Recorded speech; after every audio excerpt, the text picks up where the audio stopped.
بسم اللہ الرحمن الرحیم۔ السلام علیکم ورحمۃ اللہ وبرکاتہ۔ حضرت عبداللہ بن جعفر رضی اللہ تعالیٰ عنہ ایک مرتبہ مدینہ منورہ کے ایک باغ پر گزرے۔ اس باغ میں ایک حبشی غلام باغ کا رکھوالی تھا۔ وہ روٹی کھا رہا تھا اور ایک کتا اس کے سامنے بیٹھا ہوا تھا۔ جب وہ ایک لقمہ بنا کر اپنے منہ میں رکھتا، ویسا ہی ایک لقمہ بنا کر اس کتے کے سامنے ڈالتا۔ حضرت عبداللہ بن جعفر رضی اللہ تعالیٰ عنہ اس منظر کو کھڑے دیکھتے رہے۔ جب وہ غلام کھانے سے فارغ ہو چکا تو یہ اس کے پاس تشریف لے گئے۔ اس سے دریافت کیا کہ تم کس کے غلام ہو؟ اس نے کہا میں حضرت عثمان رضی اللہ تعالیٰ عنہ کے وارثوں کا غلام ہوں۔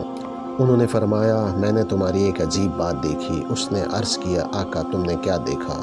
فرمانے لگے تم جب ایک لقمہ کھاتے تھے ساتھ ہی ایک لقمہ اس کتے کو دیتے تھے۔ اس نے عرض کیا کہ یہ کتا کئی سال سے میرا ساتھی ہے، اس لیے ضروری ہے کہ میں کھانے میں بھی اس کو اپنا ساتھی رکھوں۔ انہوں نے فرمایا کتے کے لیے تو اس سے کم درجہ کی چیز بھی بہت ہی کافی تھی۔ غلام نے عرض کیا مجھے اللہ جل شانہ سے اس کی غیرت آتی ہے کہ میں کھاتا رہوں اور ایک جاندار آنکھ مجھے دیکھتی رہے۔ حضرت ابن جعفر رضی اللہ تعالیٰ عنہ نے اس سے بات کر کے واپس تشریف لائے اور حضرت عثمان رضی اللہ تعالیٰ عنہ کے وارثوں کے پاس تشریف لے گئے اور فرمایا اپنی ایک عرض لے کر آپ لوگوں کے پاس آیا ہوں۔ انہوں نے کہا کیا ارشاد ہے؟ ضرور فرمائیں۔ آپ نے فرمایا فلاں باغ میرے ہاتھ فروخت کر دو۔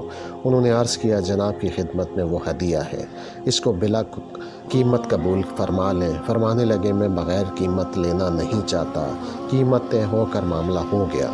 پھر حضرت ابن جعفر رضی اللہ تعالیٰ عنہ نے فرمایا اس میں جو غلام کام کرتا ہے اس کو بھی لینا چاہتا ہوں۔ انہوں نے عذر کیا کہ وہ بچپن سے ہمارے پاس ہی پلا ہے، اس کی جدائی شاک ہے، مگر عبداللہ بن جعفر رضی اللہ تعالیٰ عنہ کے اصرار پر انہوں نے اس کو بھی ان کے ہاتھ فروخت کر دیا۔ یہ دونوں چیزیں خرید کر اس باغ میں تشریف لے گئے اور اس غلام سے فرمایا میں نے اس باغ کو اور تم کو خرید لیا ہے۔ غلام نے عرض کیا اللہ تعالیٰ شانو آپ کی یہ خریداری مبارک فرمائے اور برکت عطا فرمائے۔ البتہ مجھے اپنے آقاؤں سے جدائی کا رنج ہوا کہ انہوں نے بچپن سے مجھ کو پالا تھا۔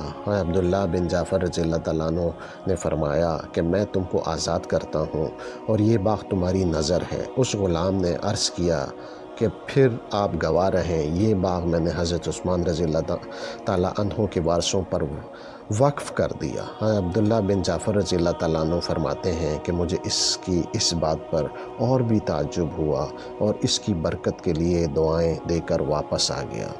یہ تو مسلمانوں کے اسلاف کے غلاموں کے کارنامے ہیں۔